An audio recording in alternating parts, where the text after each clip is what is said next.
Hello guys, today we are back reading this book called The Boxcar Children. It's the first book of this this book. I got it from remember? We just go to the mall and we buy this book, so I want to ask why we got this, because there's a lot of books out there. I quit doing Magic Treehouse because I lost the second one, but I still got it because last time we read this. So now I'm going to read this chapter, one chapter every time. Okay? Now, are you ready? Here we go. We're going to read Chapter 1, The Four Hungry Children.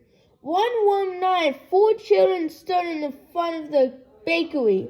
No one knew them. No one knew where they had come from.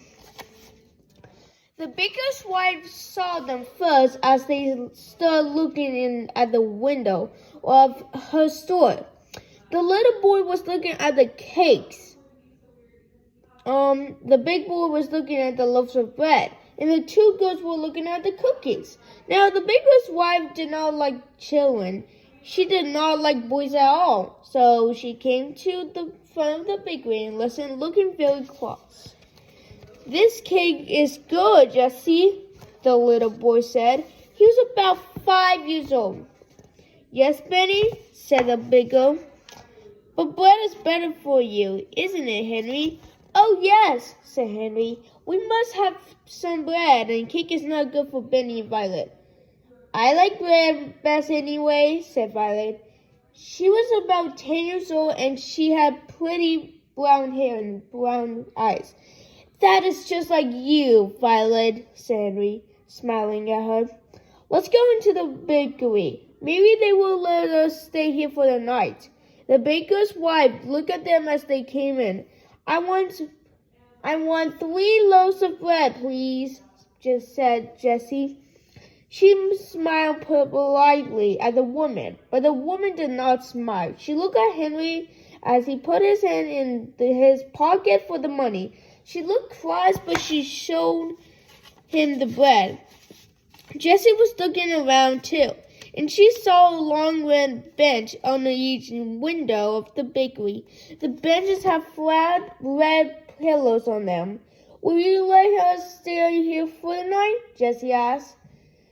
"We could sleep on those benches, and tomorrow we will help you wash the dishes and do things for you." Now, the woman likes this. She did not like to wash dishes very well.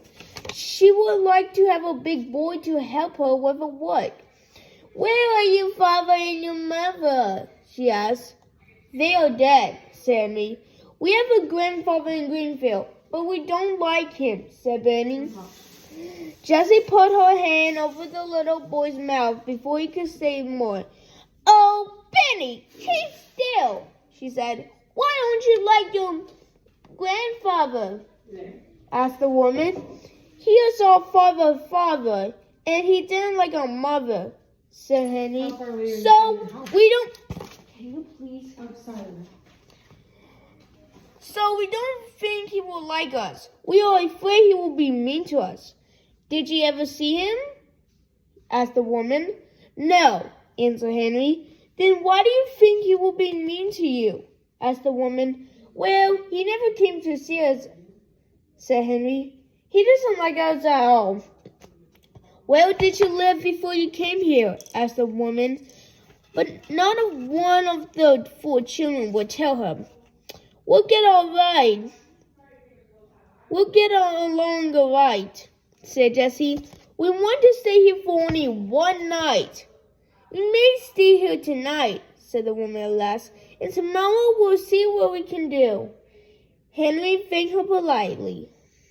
"We are all pretty tired and hungry," he said. The children sat down on the floor. Henry cut one of the loaves of bread into 4 pieces with his knife, and the children began to eat. "Delicious," said Henry. "Well, I never," said the woman. She went into the room and shut the door. I'm glad she is gone, remarked Benny, eating. She doesn't like us. Shush, Benny, said Jessie. She's good to let us sleep here. After supper, the children lay down on their red benches, and Violet and Benny soon went to sleep. But Jessie and Henry could hear the woman talking to the baker. She said, I'll keep the 3 older children. They can help me, but the little boy must go to the children's home. He is too little. I cannot take care of him. The baker asked, Very well. Tomorrow I'll take the little boys to the children's home. We'll keep the others for a while, but we must make them tell us who their grandfather is.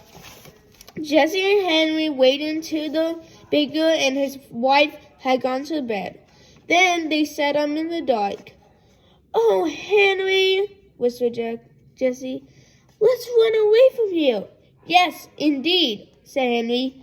We'll never let Benny go to a children's home. Never, never. We must be far away by morning, or they will find us. But we must not leave on any of our things here. Jessie sat still thinking.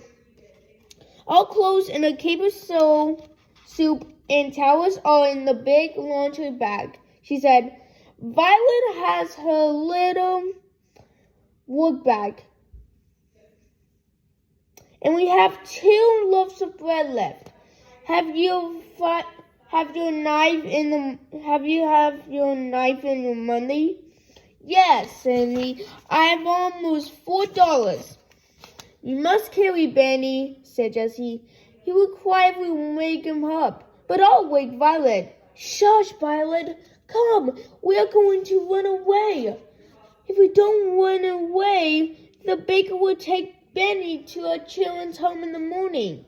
The little girl woke up at once. She sat up and rolled off the bench. She did not make any noise. What shall I do? She whispered softly. Carry this, said Jessie. She gave her the work bag. Jessie put the 2 loaves of bread into the laundry bag, and then she looked around the room. All right, she said to Henry. Take Benny now.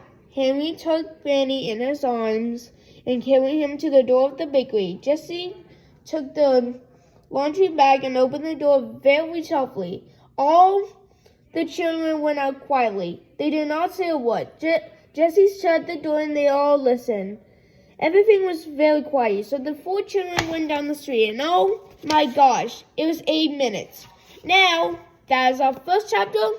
We're going to read it tomorrow, and bye.